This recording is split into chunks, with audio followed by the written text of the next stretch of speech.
everybody. Thank you for joining us again today on Between Two Rams. I am really happy to be here with Kenda Boone, our Director of Social Media Content, who made a dramatic entrance and set the bar really high for our next guest. But Kenda, thank you for being here. And can you talk to me about what's a typical day like in the social media world? I don't think there's a typical day in the social media world just because social media is so unpredictable. So some days I have really long meetings all day long. Other days I'm on social all day long, like looking for trends. Sometimes I am out doing content creation. We have a content creation day on the social media team. Sometimes people look at social media as kind of the best of times and the worst of times because it brings out the best of people, but also there's a lot of negativity. How do you deal with that negativity? I'd like to use a lot of empathy because I think in social we want to move so fast, but we really need to find the root of like what's going on. So I really try to pause and see what's going on so that we can make the best decision. What makes you happiest when you're doing your work? I like to be able to take a medium and flip it into something new and more engaging, and that can be a challenge depending on whatever the topic is. So to be able to just look at it and say, hey, how many angles can we get here? What's an angle that we haven't tried before? And turning that, I think that's the thing that makes me happiest, because you can give me any topic and I can figure out some way to be able to get there. Right. So what do you think makes a great, engaging, connective piece of content on social? Something that people want to see, something that's familiar to them, but something that also is something that they wouldn't expect. Kevin Best, he says that all the time. So give them what they didn't know that they want to see. And so I try to take that and have that in the back of my mind, because you want familiarity, because you want people to connect with it, but you also want them to think beyond and kind of evolve past what they normally know. Can you talk to me about when you are at your best at work?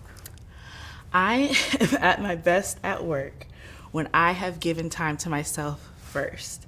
Okay. So I think as creatives, we do a lot of output. We're always giving. And if you don't have that for yourself, it can be really challenging to be creative and stay creative.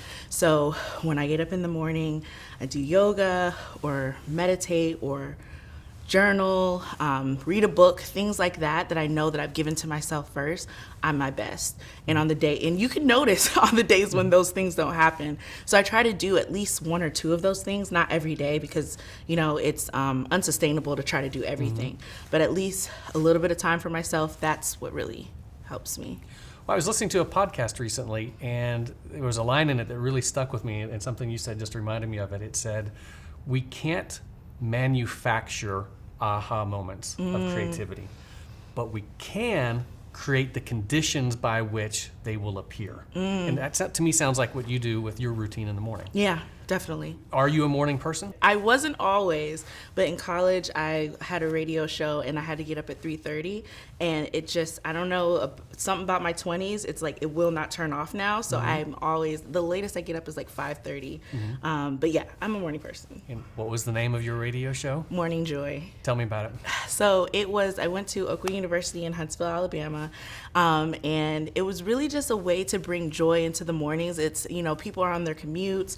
It can be really annoying to be in a car, and so we would play really uplifting music, using affirmations, and it was a great time. I loved that time, actually. Now that we're talking about it, I'm like, oh, what a great time that was. Tell me something that makes you laugh. My husband. Okay. He is very quiet, but it's a quiet people that are kind of dangerous. And he always just has the best humor and always knows how to like turn things around. My kids are also really funny. We're doing that conscious parenting type thing where you allow children to really, speak their mind. And so some of the stuff that comes out their mouth is kind of unhinged. And I just think that's hilarious and it's something to like look back on. So how old are your children? 15 and 10. Oh, those are good ages. Yeah. You having fun? I am. I'm getting like the best of both worlds, because the 10-year-old still wants to hang out with me, and the 15-year-old is like looking to me for advice. So it's a That's great. It's a good mix. Thank you again, Kenda, for being here, rolling your way into our video. I won't let you leave without you telling me what is your unword and why. Yeah, I would say undaunted. I think there's a lot of different challenges in social media, especially coming into an institution that's making that transition. Has always been uncommon, but making that transition from traditional to uncommon. And so I'm undaunted by a lot of like the challenges and the things that we have to overcome in order to get to the other side of our creativity and take risks and things like that. And so I see everything that comes at us as a challenge and something that we can overcome if we have the right tools, which we do, and just communication and talking to each other. So Thank you for tuning in today, and we look forward to seeing you next time on Between Two Rams.